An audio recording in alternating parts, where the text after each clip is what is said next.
ওকে, so আজকে আমরা একটা শর্ট ভিডিও করব কিছু টপিক বোঝার জন্য। এগুলো অ্যাকচুয়ালি পুরোপুরি সিস্টেম ডিজাইন বলবো না আমি কোনো, আর আমরা সিস্টেম ডিজাইন করতেছি না, কিন্তু এটা সিস্টেম ডিজাইনের কম্পোনেন্ট। সো মাঝে মধ্যে এরকম ভিডিও থাকবে যেটার মধ্যে আমরা অ্যাকচুয়ালি হয়তো সিস্টেম ডিজাইনের বিভিন্ন কম্পোনেন্ট নিয়ে কাজ করব। কেউ একজন আমাকে বলছিল যে প্রথমে আমার envelope back of the envelope কীভাবে ক্যালকুলেশন করে ওইটা নিয়ে আলোচনা করা, ওইটাও আমরা সামনে করবো আর কি, প্রবাবলি নেক্সটটাতে বা এরপরেরটাতে আর কি। সো এটা অ্যাকচুয়ালি কম্পোনেন্টগুলো নিয়ে আলোচনা। সো আমরা তিনটা জিনিস নিয়ে আজকে আলোচনা করবো। এটা অ্যাকচুয়ালি একটা সিস্টেমকে বোঝার জন্য বা মেজার করার জন্য কাজে লাগে। লেটেন্সি, থ্রুপুট এবং ব্যান্ডউইথ আর কি। তো এখানে লেটেন্সি, থ্রুপুট ইম্পর্টেন্ট, ব্যান্ডউইথও ইম্পর্টেন্ট। আমরা বুঝি আর কি কী। তো প্রথমে একটা এক্সাম্পল দিয়ে শুরু করি। এক্সাম্পলটা খুবই ইজি বোঝার জন্য, যে এটা অ্যাকচুয়ালি এই তিনটা জিনিস কি কাইন্ড অফ একটার উপর ইন্টারডিপেন্ড, সাম হোয়াট ডিপেন্ডেন্ট আর কি।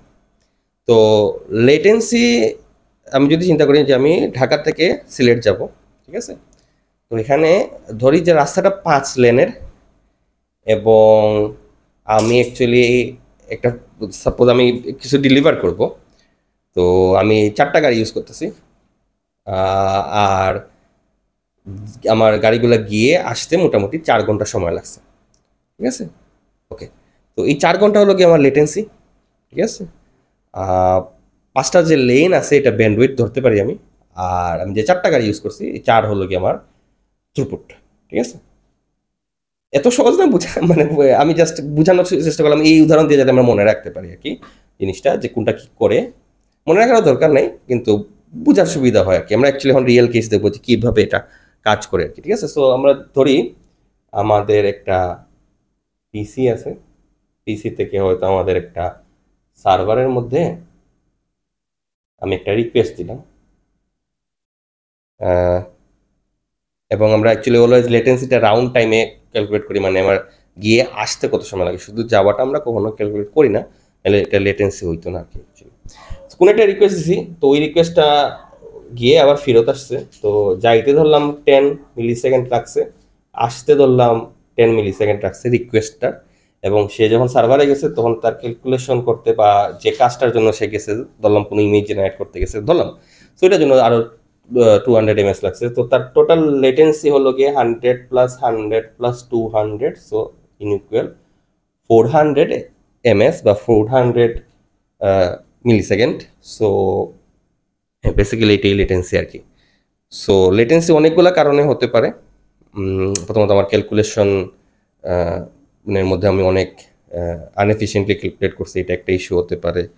তারপরে হতে পারে আমি অনেক বড় এক ধরনের, মানে আমার ডিবি থেকে যে রিড করতেছে ওইটা স্লো। তারপরে আরও হতে পারে, মানে এরকম ইস্যু হতে পারে। সো এগুলা কমানোরও বিভিন্ন ওয়ে আছে, স্ট্র্যাটেজি আছে। তো ওই স্ট্র্যাটেজিগুলো হয়তো আমরা বিভিন্ন সিস্টেম ডিজাইনে গিয়ে দেখবো। সো লেসে ক্যাশিং করতে পারি আমি। তো ক্যাশিং করলে আমাদের ডিবি থেকে পড়া বা রিড করা বা রাইট করার অপারেশনটা কমে যায়। সো বা বিভিন্ন সার্ভার সাইড জিনিসপাতি আমরা যখন ইউজারকে দিব তখন হয়তো রেন্ডার করে দিব, ফ্রন্ট এন্ডের জন্য যদি বলি, তো ওইটাও লেটেন্সি কমায় দেয়। মানে আমার লেটেন্সি কমায় বলতে আর কি যে পরবর্তী রিকোয়েস্টের জন্য লেটেন্সি কমায় দেয়। হ্যাঁ, তো আমি সহজ ভাষায় সহজ জিনিস রাখি জিনিসপাতি, এগুলোর অ্যাকচুয়ালি ইউজ কেসগুলো আমরা হয়তো দেখবোই সামনে। আমরা বিভিন্ন সিস্টেমের জন্য এগুলা কমানোর, বাড়ানোর বা এফিশিয়েন্ট করার চেষ্টা করবো। তো লেটেন্সি এটাই আর কি, যে এই জিনিসটা লেটেন্সি বুঝি। আমরা অ্যাকচুয়ালি ফ্যামিলিয়ার হইতেছি কম্পোনেন্টগুলোর সাথে, এগুলো কীভাবে এফিশিয়েন্ট করে আমরা দেখবো আস্তে ধীরে আর কি। ওকে, সো লেটেন্সি আমরা আশা করি বুঝছি। তো এখন যদি আমরা দেখি যে থ্রুপুট কি, সো থ্রুপুটটা হলো গিয়ে যে আমি এট এ টাইম, লেটস সে আমি এট এ টাইম এখানে প্যারালালি 5টা রিকোয়েস্ট দিতে পারতেছি আর কি। সার্ভারের মধ্যে 5টা রিকোয়েস্ট দিতে পারতেছি, এর চেয়ে বেশি রিকোয়েস্ট নিতে পারবে না। না নেওয়ার কারণ হতে পারে সিপিইউ হতে পারে, বা অন্য বিভিন্ন রিজন হতে পারে যে এর চেয়ে বেশি নিতে পারবে না। 5টা সে কোকারেন্টলি নিতে পারতেছে। তো এই জিনিসটা হলো কি আমার থ্রুপুট অ্যাকচুয়ালি, ঠিক আছে? যে আমি একসাথে কতগুলা রিকোয়েস্ট প্রসেস করতে পারতেছি। তো থ্রুপুট অনেকভাবে ক্যালকুলেট করা যায়। এইটা হলো গিয়ে রিকোয়েস্ট পার সেকেন্ড, এটা হলো গিয়ে আরপিএস। তো এটা অন্য বিভিন্ন মেজারমেন্টকে আমরা থ্রুপুট ক্যালকুলেট করতে পারি, যেমন ট্রানজ্যাকশন পার সেকেন্ড, বা এরকম কয়টা জিনিস কয়বার হয়েছে ওইটা পার সেকেন্ডে হিসাব করে কাইন্ড অফ থ্রুপুট আর কি। সো এই ক্ষেত্রে হয়তো রিকোয়েস্ট যদি আমি ধরলাম কোনো ট্রানজ্যাকশন হয়তো পার সেকেন্ডে কয়টা করা পসিবল ওইটা, বা ডিবি থেকে রিডাইরেক্ট করতেছে পার সেকেন্ডে কয়টা করা পসিবল ওইটা, তো এগুলো হলো গিয়ে থ্রুপুট। আর করতে টোটাল করে রেজাল্ট আনতে কত সময় লাগছে ওইটা হলো গিয়ে লেটেন্সি। ক্লিয়ার? ওকে, তো আশা করি বুঝা গেছে। আর লাস্ট যে জিনিসটা আমাদের ওইটা হলো কি আমাদের ব্যান্ড উইথ।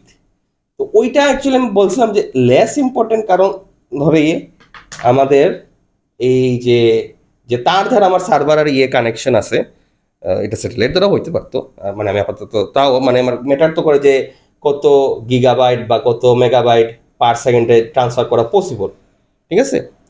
তো ওইটা হলো গিয়ে ব্যান্ডউইথটা আর কি। তো ওইটা হলো গিয়ে ম্যাক্সিমাম পসিবল থ্রুপুট বলতে পারি, এক ধরনের ম্যাক্সিমাম পসিবল থ্রুপুট বলতে পারি, যে যদি আমি ডাটাবেস দিয়ে চিন্তা করি যে প্রতি সেকেন্ডে আমি কতটুকু জিনিস নিতে পারবো আর কি।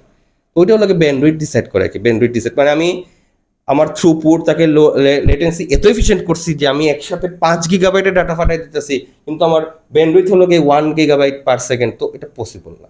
মানে ব্যান্ডউইথকে আমি ধরতে পারি ক্যাপাসিটি, সর্বোচ্চ কত করা পসিবল, এবং এটার ভিতরে আমি এফিসিয়েন্ট করবো লেটেন্সি আর থ্রুপুটকে কাজে লাগাই আর কি, ঠিক আছে?